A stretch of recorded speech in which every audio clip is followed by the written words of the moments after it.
ஒரு மாத்திரை போட்ட உடனே உடம்பு தெம்பு வருது. ஆமா ஆமா, வாங்க வாங்க, நான் போவேன். ஐயா நீங்க போங்க, நான் உங்க பையனுக்கு நான் பேசிட்டு வரேன். ஞாபகமா சொல்ல பையன். சரி சரி. ஹலோ ஹலோ ஐயா, மைக்கேல் பேசுறேன். சொல்லுங்க மைக்கேல், எப்படி இருக்கீங்க? நல்லா இருக்கேன் ஐயா. ஐயா நான் உங்களுக்கு கால் பண்ணேன், நீங்க போன் எடுக்கல, கொரியர் பண்ணேன். உங்களுக்கு வந்து சேர்ந்துச்சா தகவல்? கொரியர் ஒன்றும் அப்பா வந்து ஒரு கொரியர் ஒன்று வந்தது. பாத்தீங்களா என்னன்னு?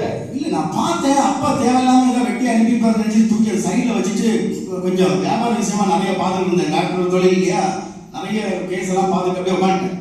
ஐயா உங்களுக்கு ஃபோன் பண்ணி நீங்க எடுக்கல, அப்புறம் கொரியர் பண்ணோம். எதுக்கு? அவங்க அப்பாவுக்கு ரொம்ப உடம்பு சரியில்லை, ஹார்ட்ல ரொம்ப பிரச்சனை, அதனால ரொம்ப சீரியஸா இருந்தாங்க. அதனால நீங்களும் டாக்டர் உங்களுக்கு அவர் வந்து 2 கண்ணை கொடுத்தாருல. ஐயோ உடம்பு சரியில்லைன்னு சொல்லி லெட்டர் போட்டுனாங்களா? 2 கண்ணை கொடுத்து உங்களை வந்து டாக்டர் படிக்க வச்சாரு. நீங்க ஒரு ஃபோன் கூட எடுக்கல, ஒரு கொரியர் பண்ண கூட அதுக்கு ரெஸ்பாண்ட் பண்ணல. நான் என்ன பண்றது? இல்லை நான் கொஞ்சம் பிஸியாகிட்டேன், சாரி. நான் கிளம்பி உடனே வரேன். அப்பாவுக்கு என்னாச்சு, நான் பார்க்க வரேன். இல்லையா நீங்க அங்கேயே இருந்தியா? இங்க நாங்க வந்து தெரிஞ்ச டாக்டர் வச்சு பார்த்தாச்சு. நீங்க நல்லா சம்பாதிச்சு நீங்க அங்கேயே ஒரு லைஃப் பாருங்க. நீங்க அப்புறமே நீங்க பொறுமையா வாங்க. இல்லை நான் வரேன், நான் பார்க்குறேன். நான் உடனே வரேன், ஒன்று கிளம்பி வரேன். சரி, உங்க டைம் கிடைக்கும் போது வாங்க. சரி வரேன். ஐயோ, நான் வந்து உயிரோடு இருக்கக்கூடிய இந்த நல்ல காலகட்டத்தில் எங்கள் அப்பாவை ஒழுங்கா கவனிக்காம விட்டுட்டேனே. ஆண்டவரே, நான் என்ன பண்ணுவேன்?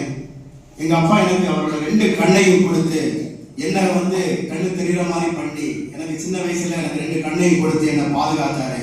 ஆனால் அவரை மதிக்காம நான் பணம்னு சொல்லி பணத்துக்கு பின்னாடி போயிட்டேனே. என்ன பண்ணுறது? ஆண்டவர்கிட்ட நம்ம மன்னிப்பு கேட்கறத வேற வழி இல்லை. ஆண்டவரே என்னை மன்னிச்சிருங்க. நான் இன்றையிலிருந்து, இந்த கிறிஸ்துமஸ் தினத்திலிருந்து இந்த மருத்துவ சேவையை எல்லாருக்கும் பிடிச்ச மாதிரி நல்லா செய்வேன். நான் ஒரு உறுதிமொழி எடுத்துக்கிறேன். நன்றி.